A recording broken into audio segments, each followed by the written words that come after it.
Hi friends, അജ്മോൾസ് വേർഡിലേക്ക് സ്വാഗതം. ഇന്ന് നമുക്ക് ഈ മനോഹരമായ ചെടിയെക്കുറിച്ച് പഠിച്ചാലോ? ഇതിൻ്റെ പേരാണ് ബിഗോണിയ മാക്യുലേറ്റ വൈറ്റി.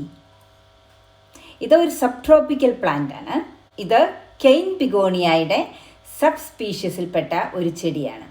ഇതിൻ്റെ നേറ്റീവ് എന്ന് പറയുന്നത് സെൻട്രൽ ടു സൗത്ത് അമേരിക്ക തൊട്ട് കൊളംബിയ വരെയാണ് ഇതിൻ്റെ നേറ്റീവ് പ്ലേസ്. ഇതിൻ്റെ ഇലകൾ ഏഞ്ചലിൻ്റെ വിങ്സ് പോലെയുണ്ട് അല്ലേ? നോക്കിയേ, എന്ത് ഭംഗിയാണ് അല്ലേ? ആ ഗ്രീൻ ഇലകളിലെ വൈറ്റ് ഡോട്ട്സ്, പിന്നെ ഇതിൻ്റെ ആ അടിയിലെ ഇലയുടെ അടിയിൽ നല്ല റെഡ് കളർ, അതാണ് ഇതിന് ഇത്രമാത്രം ഭംഗി നൽകുന്നത്.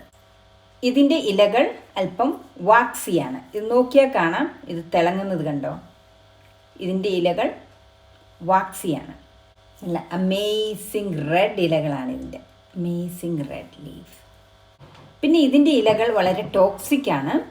നമ്മൾ പെറ്റ്സ് ഒക്കെ ഉണ്ടെങ്കിൽ അല്ലെങ്കിൽ ചെറിയ കുട്ടികളൊക്കെ ഉണ്ടെങ്കിൽ അതിൻ്റെ ഇലകൾ എടുത്ത് കടിക്കാതെ നോക്കുക. പോയിസണസ് ആകാം, നമുക്ക് സ്റ്റൊമക്ക് പെയിൻ, വൊമിറ്റിംഗ് ഒക്കെ ഉണ്ടാകാം.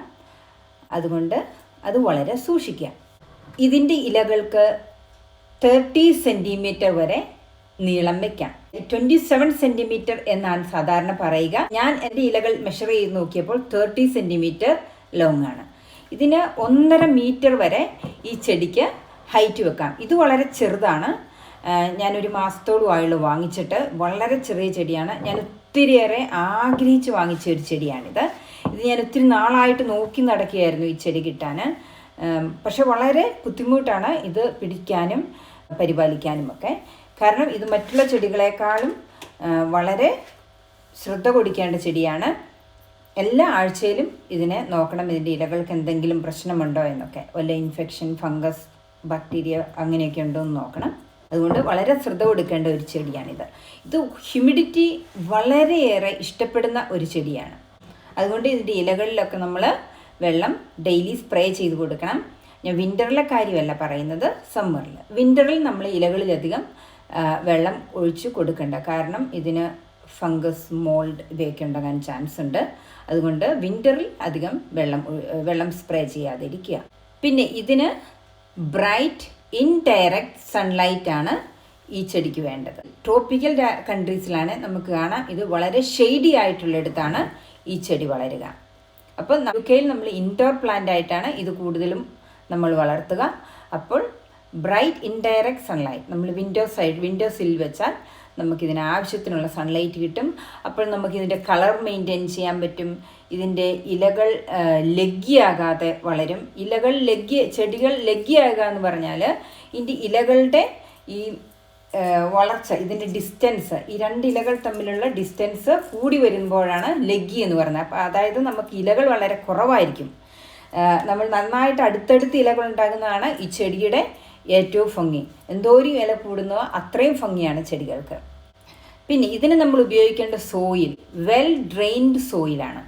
അതായത് ഇതിനകത്ത് വെള്ളം ഒഴിക്കുമ്പോൾ ആ വെള്ളം പെട്ടെന്ന് തന്നെ ഇറങ്ങി ഈ പോട്ടിൻ്റെ താഴേക്ക് ഒഴുകിപ്പോണം. ഇതിനകത്ത് ആ വെള്ളം റീറ്റെയിൻ ചെയ്ത് നിൽക്കരുത്. അങ്ങനെ നിന്ന് കഴിഞ്ഞാൽ ഇതിൻ്റെ റൂട്ട് അഴുകിപ്പോകാൻ ചാൻസ് ഉണ്ട്. അപ്പോൾ നമ്മൾ ഉപയോഗിക്കേണ്ട പോട്ടിംഗ് മിക്സ് എന്ന് പറയുന്നത് orchid bark, lots of perlite and normal potting mix. അപ്പം ഇതിൻ്റെ മണ്ണ് ലൂസായിരിക്കും, ലൂസ് മിക്സാണ് ഇതിന് വേണ്ടത്.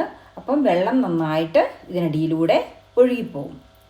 പിന്നെ ഇതിനകത്ത് ഇതിൻ്റെ മണ്ണിൽ നമ്മൾ ചാർക്കോൾ കൊടുക്കുന്നത് നല്ലതാണ്. ചാർക്കോൾ ബാക്ടീരിയ, ഫംഗസ് ഇവയുടെ ഗ്രോത്ത് തടയും, പിന്നെ റൂട്ട് തടയും. അപ്പോൾ നമുക്ക് പറ്റുമെങ്കിൽ അല്പം ചാർക്കോൾ കൂടി ഇതിൻ്റെ പോട്ടിംഗ് മിക്സിനകത്ത് ആഡ് ചെയ്യുകയാണെങ്കിൽ വളരെ നല്ലതായിരിക്കും. പിന്നെ ഈ ചെടിക്ക് ഒത്തിരി വലിയ പോട്ട് വേണ്ട, ഇതിന് ചെറിയ പോട്ട് മതി. ഇത് റൂട്ട് ബൗണ്ട് ആയിട്ട് ഇരിക്കാൻ ഇഷ്ടപ്പെടുന്ന ചെടിയാണ്. ഇതിൻ്റെ റൂട്ടിന് അധികം വലിപ്പമില്ല. അപ്പോൾ ഇതിന് എല്ലാ വർഷവും നമ്മൾ പോട്ട് മാറണ്ട. അതിൻ്റെ ഒരു ബെനിഫിറ്റാണ്. ചെറിയ പോട്ട് മതി ഇതിനെ നടാൻ. ഇതിനു മുമ്പ് ഞാൻ പറഞ്ഞ പോലെ തന്നെ ഇതിന് വെള്ളം വളരെ ഇഷ്ടപ്പെടുന്ന ചെടിയാണ്. ഇതിന് വെള്ളം ഒഴിക്കുമ്പോൾ ഇതിൻ്റെ സ്റ്റെമ്മിനോട് ചേർന്ന് വെള്ളം ഒഴിക്കുക. മണ്ണ് മൊത്തം ഒത്തിരി നനഞ്ഞു പോകാതെ നമ്മൾ സ്റ്റെമ്മിനോട് ചേർന്ന് വാട്ടറിങ് ക്യാൻ വെച്ച് സ്റ്റെമ്മിനോട് ചേർന്ന് വെള്ളം ഒഴിച്ചു കൊടുക്കുക. ആ വെള്ളം ഒഴിച്ചു കൊടുക്കുമ്പോൾ ഈ വെള്ളം ഇതിൻ്റെ അടിയിലൂടെ താഴേക്ക് ഒഴുകി വരും. കാണാമോ? ഉണ്ടോ വെള്ളം ഒഴുകി വന്നെ? ആ ഒഴിക്കുന്ന വെള്ളം അതിൻ്റെ സ്റ്റെമ്മിൻ്റെ കൃത്യം ചേർന്ന് ഒഴിക്കുക. താഴേക്ക് ഈ വെള്ളം അതേപോലെ ഒഴുകിപ്പോകണം. ഈ മണ്ണിൽ റീറ്റെയിൻ ചെയ്ത് നിൽക്കരുത്.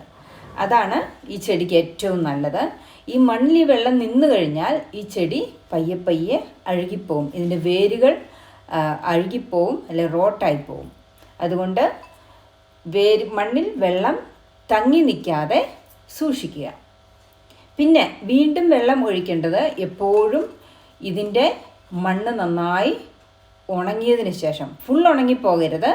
നമുക്കറിയാമല്ലോ, ഞാൻ പറഞ്ഞിട്ടുണ്ട് ഇതിന് മുമ്പത്തെ വീഡിയോയിലൊക്കെ, നമ്മൾ കൈ ഇങ്ങനെ ഈ മണ്ണിൽ തൊട്ട് നോക്കുമ്പോൾ ഒരു 2 ഇഞ്ച് വരെ താത്തി നോക്കുമ്പോൾ നമുക്കറിയാം ഇതിൻ്റെ മണ്ണ് ഒത്തിരി വെറ്റാണോ എന്ന്. അപ്പോൾ നമ്മളിത് നനഞ്ഞിങ്ങനെ ഇരിക്കരുത്. ഈ നനഞ്ഞിരുന്ന് കഴിഞ്ഞാൽ ഇതിൻ്റെ വേർ റോട്ടാകും. അതിനുള്ള ഇട കൊടുക്കരുത്. ഈ മണ്ണ് ഇടയ്ക്കിടയ്ക്ക് ഈർപ്പം കുറയാൻ നോക്കണം എന്ന് പറഞ്ഞ് ഫുള്ള് ഉണങ്ങിപ്പോകാതെ നോക്കുക. വിൻ്ററിൽ ഇതിന് ഒരു 10 ദിവസമൊക്കെ കൂടുമ്പോൾ വെള്ളം ഒഴിച്ചാൽ മതി. 7 to 10 days. സമ്മറിൽ ഇത് മണ്ണ് ഉണങ്ങുന്നതനുസരിച്ച് വെള്ളം ഒഴിച്ചു കൊടുക്കുക. അല്പം കൂടെ ഫ്രീക്വൻ്റ് ആയിട്ട് സമ്മറിൽ വെള്ളം ഒഴിച്ച് കൊടുക്കേണ്ടിയിരിക്കുന്നു. എപ്പോഴും ഓർക്കണം, നമ്മൾ വാട്ടറിങ് ക്യാൻ ഉപയോഗിച്ച് ഇതിന് വെള്ളം ഒഴിക്കണമെന്നുള്ളത് മറക്കരുത്. കാരണം ഇതിന് സ്റ്റെമ്മിനോട് ചേർന്നാണ് ഇതിന് വെള്ളം ഒഴിച്ചു കൊടുക്കേണ്ടത്. No plants like to sit on the wet food. പിന്നെ ഇതിന് ഉപയോഗിക്കേണ്ടത് ലിക്വിഡ് ബേസ്ഡ് ഫെർട്ടിലൈസറാണ്. സമ്മറിൽ മാത്രം ഫെർട്ടിലൈസ് ചെയ്യുക. Every week or every 2 weeks നമ്മൾ ഇതിന് വെള്ളം ഒഴിക്കുമ്പോൾ ഈ liquid based fertiliser 2 to 3 drops ചേർക്കുക. അങ്ങനെ ചേർത്ത് കഴിഞ്ഞാൽ ഈ ചെടി നന്നായി വളരും. വളരുക മാത്രമല്ല, ഇതിന് നല്ല മനോഹരമായൊരു വെള്ളപ്പൂക്കളാണ് ഇതിനുണ്ടാകുക. ആ വെള്ളപ്പൂവുകളും ഇതിനുണ്ടാകും ഫെർട്ടിലൈസർ ചേർത്ത് കഴിഞ്ഞാൽ. വിൻ്ററിൽ പ്രത്യേകിച്ച് ഇതിൻ്റെ ലീഫിൽ വെള്ളം ഒഴിച്ചു കൊടുക്കരുതെന്നുള്ള കാര്യം ഓർക്കുക. വിൻ്ററിൽ ഇതിൻ്റെ ലീഫിൽ വെള്ളം ഒഴിച്ചു കഴിഞ്ഞാൽ ഇത് ഇവാപ്പറേറ്റ് ആയി പോകത്തില്ല. പിന്നെ ഇതിന് ഫംഗസ്, മോൾഡ് ഇവയൊക്കെ ഈ ലീഫിലുണ്ടാകും. പാച്ചസ് ഉണ്ടാകാം. അങ്ങനെ എന്തെങ്കിലും ഫംഗസ്, മോൾഡ് ഇവയൊക്കെ ഉണ്ടാകുകയാണെങ്കിൽ നമ്മൾ ചെയ്യേണ്ടത് നീം ഓയിലാണ്. നീം ഓയിൽ ഒരു 2 drops 3 drops വെള്ളത്തിൽ ചേർത്തിട്ട് നമ്മൾ ഹാൻഡ് വാഷ് ഇല്ലേ, ഹാൻഡ് വാഷും ഒരു 1 drop ചേർത്തിട്ട് വെള്ളത്തിൽ നന്നായിട്ട് മിക്സ് ചെയ്ത് ഇതിൻ്റെ ലീഫിൽ സ്പ്രേ ചെയ്ത് കൊടുത്താൽ ഇതിൻ്റെ ഫംഗസ്, മോൾഡ് ഇവയെല്ലാം മാറിക്കിട്ടുന്നത് വരെ നമ്മൾ സ്പ്രേ ചെയ്ത് കൊടുക്കുക. ഡെയിലി സ്പ്രേ ചെയ്ത് കൊടുത്താൽ ഇവയെല്ലാം നമുക്ക് മാറിക്കിട്ടും. ഇതൊരു വളരെ സെൻസിറ്റീവ് ആൻഡ് ഡെലിക്കേറ്റ് പ്ലാന്റ് ആണ്. നമ്മൾ ഒത്തിരിയേറെ അറ്റൻഷൻ കൊടുക്കണം എന്ന് ഞാൻ പറഞ്ഞല്ലോ. എല്ലാ ആഴ്ചയും ഇതിൻ്റെ ലീഫ് ചെക്ക് ചെയ്യുക, ഇതിന് എന്തെങ്കിലും പ്രശ്നമുണ്ടോയെന്ന്. അങ്ങനെ പ്രശ്നമുണ്ടെങ്കിൽ ഞാൻ പറഞ്ഞ പോലെ ഈ നീം ഓയിൽ ട്രീറ്റ്മെൻറ്റ് ചെയ്യുക. അത് മാറിക്കിട്ടുന്നതായിരിക്കും. പിന്നെ സിനമൺ പൗഡർ ഈ കമ്പോസ്റ്റിനകത്ത്, അതായത് നമ്മുടെ പോട്ടി മിക്സിനകത്ത് ഇടയ്ക്കിടയ്ക്ക് പൊടിച്ചിട്ട് കൊടുക്കുന്നത് നല്ലതാണ്. നമുക്ക് പൗഡറായിട്ട് മേടിക്കാൻ കിട്ടും. ആ പൗഡർ ഇതിൻ്റെ ഈ പോട്ടി മിക്സിൽ ഇടയ്ക്ക് കൊടുക്കുകയാണെങ്കിൽ ഇതിനകത്ത് ഫംഗസ് ഒന്നും ഉണ്ടാകാതെ ഇരിക്കും. പിന്നെ ഇതെങ്ങനെയാണ് പ്രൊപ്പഗേറ്റ് ചെയ്യുന്നത് എന്നുള്ളത് നോക്കാം. ഇതിൻ്റെ സ്റ്റെം കട്ടിംഗ് ആണ് ഇത് പ്രൊപ്പഗേറ്റ് ചെയ്യാൻ ഉപയോഗിക്കുന്നത്. അതായത് ഇതിൻ്റെ സ്റ്റെം ഇങ്ങനെ കട്ട് ചെയ്തിട്ട് വെള്ളത്തിൽ ഇറക്കി വെക്കുക. വെള്ളത്തിൽ ഇറക്കി വെച്ചിട്ട് നമ്മളെല്ലാ ആഴ്ചയിലും ഇതിൻ്റെ വെള്ളം മാറ്റുക. അല്ലെങ്കിൽ മണ്ണിലോട്ട് നേരിട്ടും നടാവുന്നതാണ്.